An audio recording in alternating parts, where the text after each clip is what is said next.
Welkom by Ons Goue Jare met die uwe André Walters.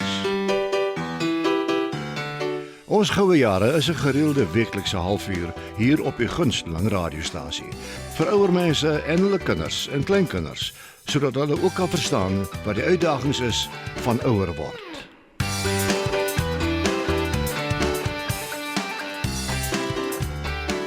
Dit is regtig lekker om hier in julle geselskap te wees met nog 'n baie interessante spyskaart vir vandag se program. Ons stel voor Charlotte Fairbridge van die Age in Action organisasie. Dis die eerste van 2 gesprekke. En Dianne Chandler, die wonderlike sangeres, is weer terug in die ateljee met ons. En dan Dr. Jaco Hoffmann wat by die Noord-Wes Universiteit 'n gerontologiese leerstoel in die lewe gebring het. Soos verlede week is Francois Stemmet weer terug in die ateljee met sy boererate. Lekker om na te luister en met lekker humor vertel. Maar nou staan ons reg vir profiel. Profiel kyk elke week na organisasies wat daarop ingestel is om ons ouer mense te help. Charlotte Fairbridge van Age in Action. Welcome to the show, Charlotte. Thank you very much, André. It's great to be on the show. Now, Age in Action is a very evocative title. What does it mean? If you could bear with me, we were actually called the SA Council for the Aged many years ago. And in 2001, we had a name change as we felt that we had to move with the times. And because if we think of older persons, the automatic connotation is you old, you sit around like a wallflower. And we wanted to change that perception. We wanted to have a name or a brand that indicated that older persons are still very active in society. Yes, they're not just sitting there staring at the wall. Yeah, absolutely. They're not just staring at the wall, and they're a valuable resource of information as well. How do you go about your objectives? What we do is we have various programs running countrywide. We're a national organization established in 1956. This is our 60th anniversary year. Congratulations. You've existed longer than I've been in broadcasting. This is my We've been around the block. This is my 56th year in broadcasting. We have provincial offices countrywide. We've got 9 provincial offices, and we've got 22 satellite offices in rural and deep rural areas as well. Gosh. Those are our response units. Those are our vehicles where we reach out to indigent communities. And do you actually go to people or do they come to you? We actually go out to people. Where there are older people, known older people living under stressful conditions, what is it that you do? Absolutely. And as times have changed, we've seen in the media the hardships that older people face. We do casework, we do community development, we have various outreach programs going. We also focus on adult literacy, HIV/AIDS awareness. We've got a strong active aging component to change not only the broader public's perception of aging, but also the older people themselves, to get them involved and to make them aware that being active ensures longevity and also improves their lifestyle. We do research, advocacy and lobbying. We're very focused on elder abuse awareness. And we run various campaigns and interventions for older persons. We also have a very strong intergenerational component where we have programs running for older persons and youth early childhood development centers where older people actually go out and read stories to creche children. And we have a program running where the older persons teach the youth life skills, and they in turn introduce older persons to modern technology such as the computer, the internet, and so forth. one of our strengths is our capacity building program. What is capacity building in your sense? Building in our sense is teaching communities about the needs of older persons, building the capacity of older persons themselves to ensure that they are still very part of mainstream society. Thank you very much, and God bless you with the work you're doing. Thank you, André, and thank you for the opportunity. Bye-bye. Bye-bye. Dit was Charlotte Fairbridge van die organisasie Age in Action. Volgende week gesels ons verder voort met haar.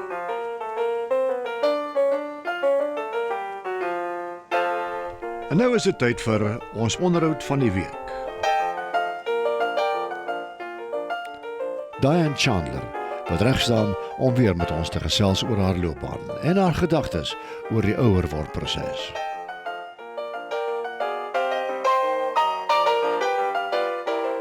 Your voice training, where did you do that?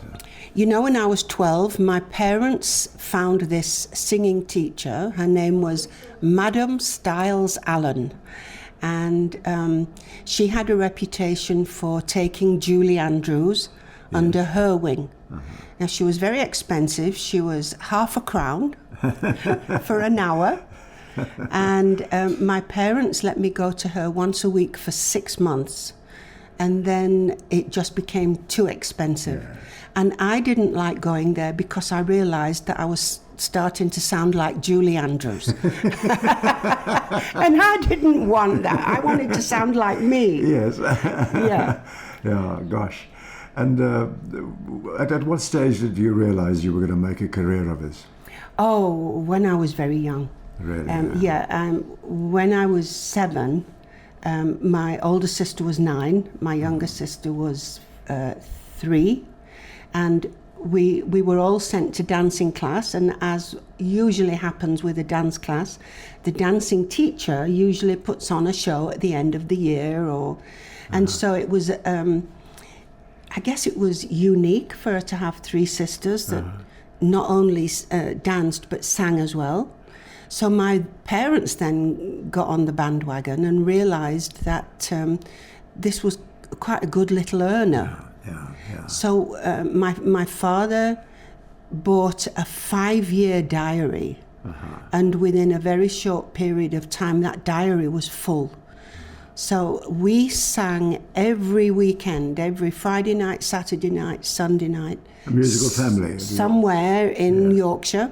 Yeah. Usually around Leeds or Sheffield or Barnsley or Bradford. Yeah. And during the course of me being 8 to about 16, I learnt to play the piano, the alto saxophone, the guitar, the piano accordion, and a bit later on I also decided I wanted to learn the drums. And I've played all those instruments on stage. Even the saxophone on TV here. Good heavens, Diane. Yeah, and then when, as we got older, first of all, my older sister got married, and it left me and my younger sister to sing. And then I suddenly realized that I didn't want to sing anymore. For some reason, I'd just had enough. Yeah. So at 19, I gave my parents an ultimatum, said, I'm getting married with or without your permission. So I did. Oh boy, did they give you their permission? No. Can you believe it, André? I took my parents to court to get permission from a magistrate. Good heavens. I can't believe now, looking back, I can't believe I did that. Was it a good decision? At the time, like a lot of decisions at the time, they seem good, but in retrospect, no. The marriage didn't last. Yeah, you see. It was... Well, it's called... out of the frying pan into the fire. It's called growth, huh? Oh, yeah. And all growth is painful. You ask a tree if you could speak to it, it'll tell you it's painful to grow. Yeah. But I decided when it was necessary for me to go back to work. Yeah. I'd also learned how to become a shorthand typist. My last year at school, I did a commercial course. But when I went back to work, I didn't want to be in an office. So I attended a few auditions. And I got tons of work very quickly. So that meant I could turn professional as a singer. Yes. And then I started just traveling the world. And it just grew from there. Do you have family here in South Africa? I've got a wonderful son. Yeah, my boy Michael. Yeah. He's the best thing that ever happened to me.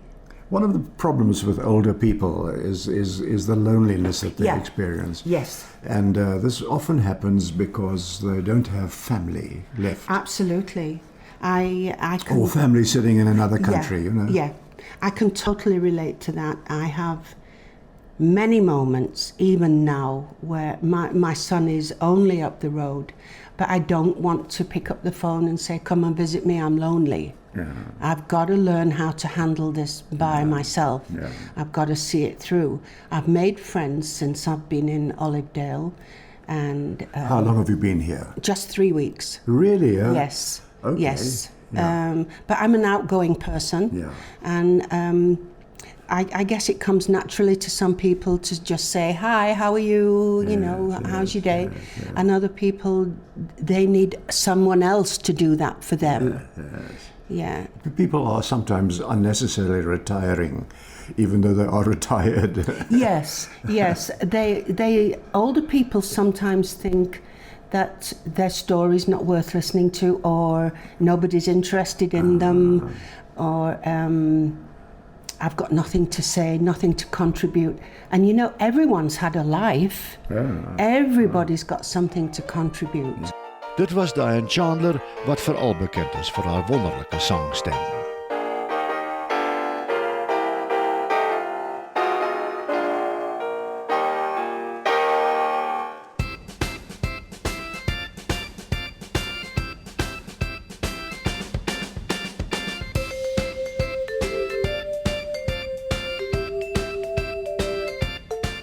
And now it's time for Health Talk.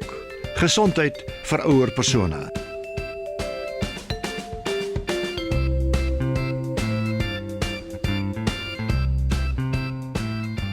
Dr. Jaco Hoffmann van die Noord-Wes Universiteit.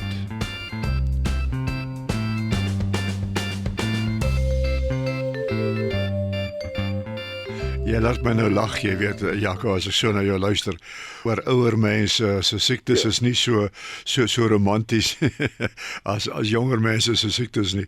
My vrou en ek het nou 'n paar maande gelede in 'n aftreeoord aangetrek. En een van my grootste probleme was om my te kyk en net ou mense te sien.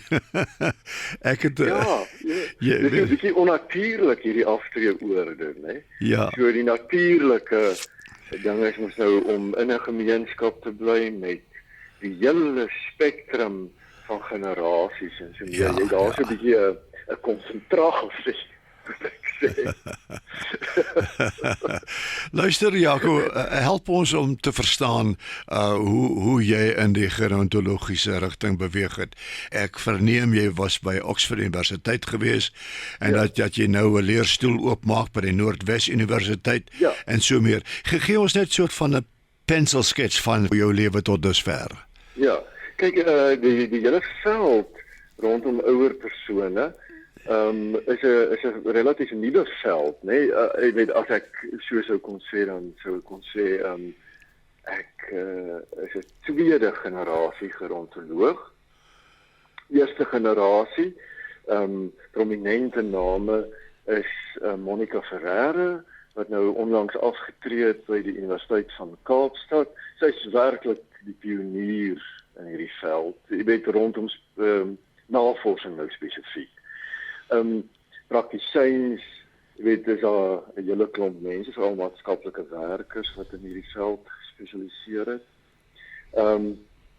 So in die laat 80's het ek in hierdie veld my meestersgraad gedoen. Die RGN het geld en fondse bewillig onder leiding van Monica Ferreira, wat op daai tydste by die RGN was. Ja. So en gedoen, altyd 'n belangstelling behou in die veld en toe uiteindelik die geleentheid gekry om aan die Universiteit van Oxford my DPhil te doen.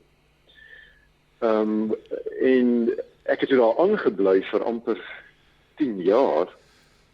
Het ek die posisie gekry as James Martin Senior Research Fellow by die Oxford Institute of Population Aging, waar ons 'n fokus het op verskillende streke in die wêreld. So ons kyk na Latyn-Amerika en veroudering daar.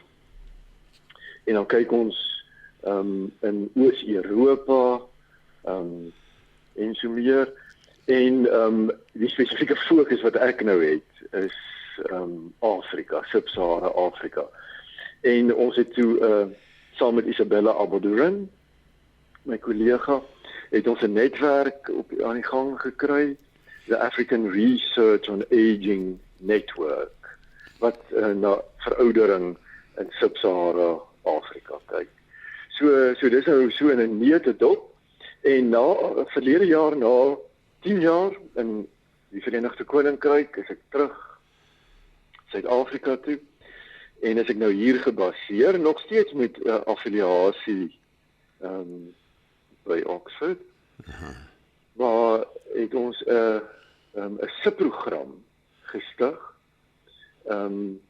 by Noord-Wes Universiteit, die Valdrio kampus.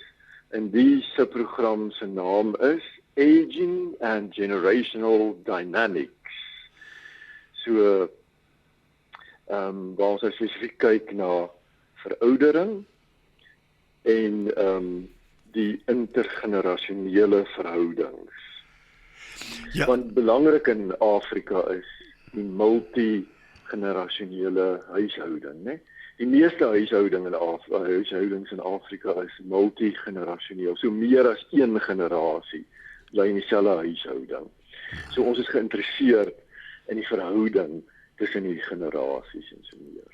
So, om nou net 'n voorbeeld te noem, 'n interessante dinamika is in Afrika in die konteks van HIV vigs en armoede, né? Ja. So is dat soveel ouer, veral nou swart ouer mense en veral oumas, na hulle kleinkinders kyk, en moet grootmaak, né? Ja. So in wat ons noem die derde fase van die lewe, dit is nou hierdie ouer fase, 60 plus, of selfs die vierde fase van die lewe, dit is nou so 75 plussers, moet ouer mense nou na hulle kleinkinders kyk en in 'n sekere sin amper 'n tweede ouerskapsfase beleef, né? Ja.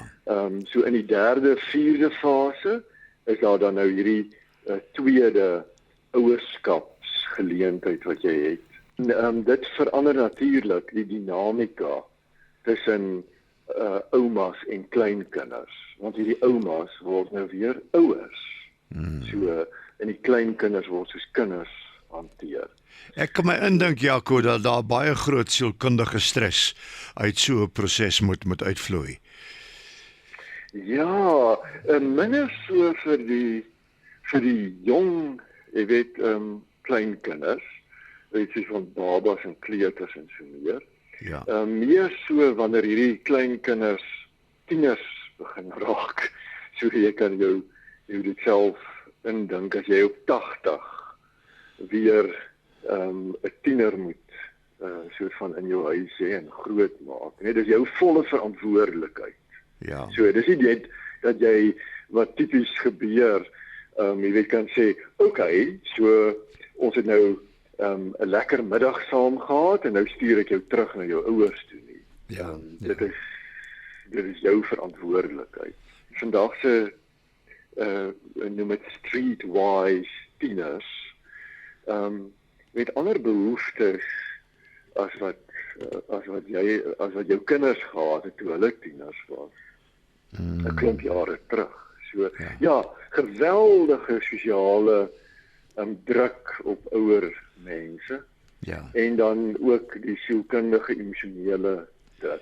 Maar jy weet, nadat ek dit nou alles gesê het, doen die oumas in Suid-Afrika besonder goed, jy weet, en lewer hulle 'n geweldige bydrae tot ons land se menslike kapitaal deur hierdie kinders groot te maak. Dis meer 'n kulturele verskil, né?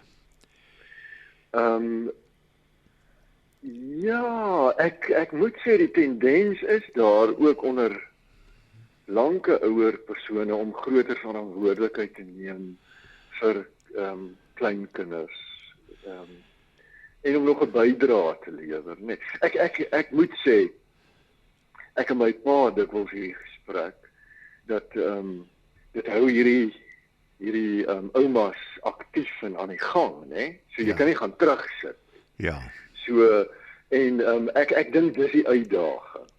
En veral vir blanke ouer persone, dat 'n mens te min eise aan jouself stel.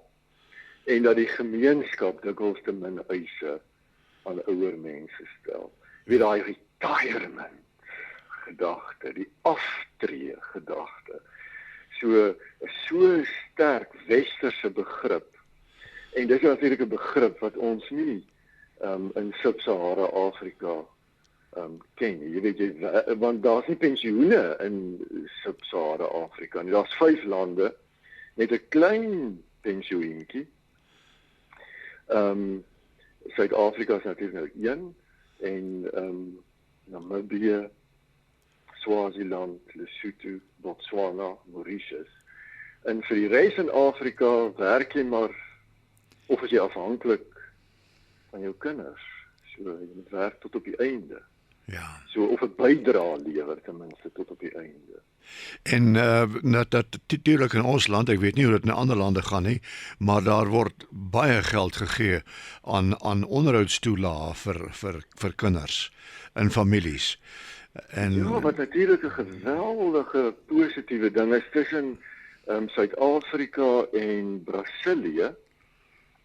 Is die 2 lande in die ontwikkelende wêreld wat die grootste soort van noem dit maatskaplike beskermingsprogramme het om mense uit uiterste armoede op te hef.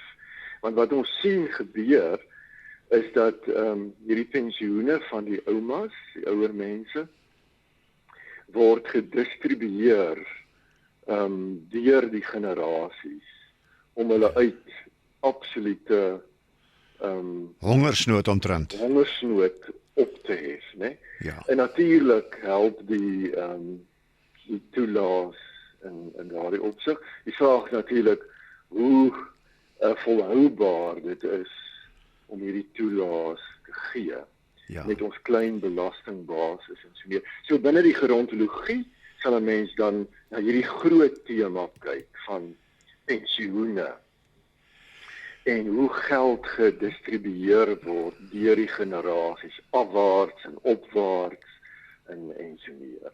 So in Suid-Afrika is die fokus op die oomblik op die afwaartse distribuering van pensioengeld. Dit moet natuurlik ook 'n groot stres plaas op die ouer persoon wat nie kan leef, 'n lewenstyl kan leef wat 'n mens amper kan sê hulle verdien nie, omdat hulle geld aan hulle kleinkinders en kinders moet gee. Ja, maar dit gee hulle natuurlik, ek dink daar's 2 kante, né? Aan die een kant hierdie spanning van hoe het iemand aanhaling wat ek nou onthou so uit navorsing uit wat sê my kinders eet hierdie geld. Ja. So so aan die een kant daardie spanning. So maar aan die ander kant die genoegdoening om 'n bydrae te lewer. Weet ek is 'n absoluut 'n kernrolspeler nog steeds in hierdie familie, in hierdie huishouding, want deur my pensioen lewer ek hierdie besondere bydrae. Weet as 'n mens dink daaraan dat ons werkloosheidssyfer is so geweldig hoog. Ja. en dat hierdie oumas dikwels 'n hele huishouding aan die gang hou net met daai pensioen. Ek bewonder hulle absoluut. So sonder om die spanning te ontken en die druk wat daar op hulle is te ontken, hierdie ongelooflike bydrae wat gelewer word. En is 'n uitdaging, weet vir ons almal in Suid-Afrika. Weet ons praat dikwels van die probleme wat saamhang met veroudering.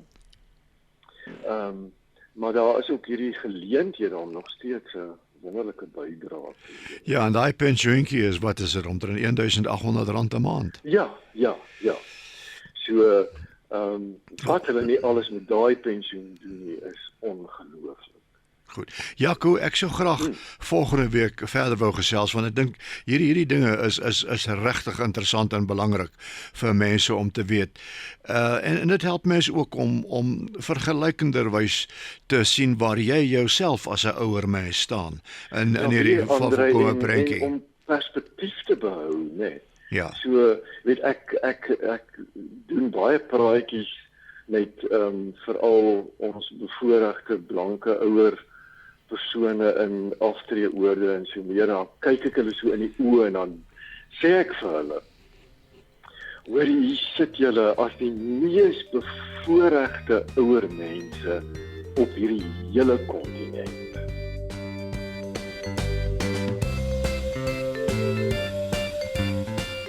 Dit was Dr. Jaco Hoffmann van die Noord-Wes Universiteit se gerontologiese leerstoel.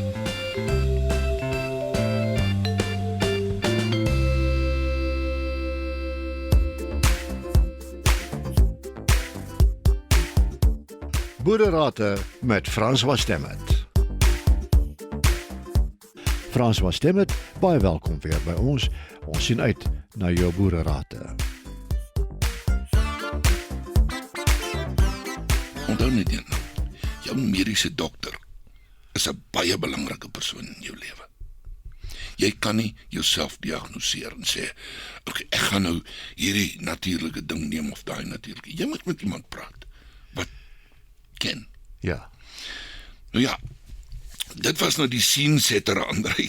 Kom ons praat nou oor belangriker dinge. In hierdie program gaan ons oor verskillende natuurlike middels praat. Wat werk? Ek het 'n paar gunstelinge. Maar kom ons begin by die goedkoopste en seker een van die mees suksesvolle middels. Swart melasse. Daai soort wat ons op die plaas vir die beeste gee. As jy in 'n gesondheidswinkel kom en jy sê ek wil blackstrap hê of ek wil crude black molasses hê. Ja. Dan Ek roep cliffhanger want ons tyd is uit. Kan ons volgende week verder praat oor black molasse? Jy het al met my dit gepraat. My vrou het dit genoem en dit is crude black molasses, hè? ja, as hy enigstens soet is hy nie goed nie. Ja, okay. Maar ek vertel julle volgende keer daarvan. Baie dankie. Dis ons dierbare vriend Francois Stemmet en hy gesels baie onderhoudend oor dinge wat regtig belangrik is om te weet.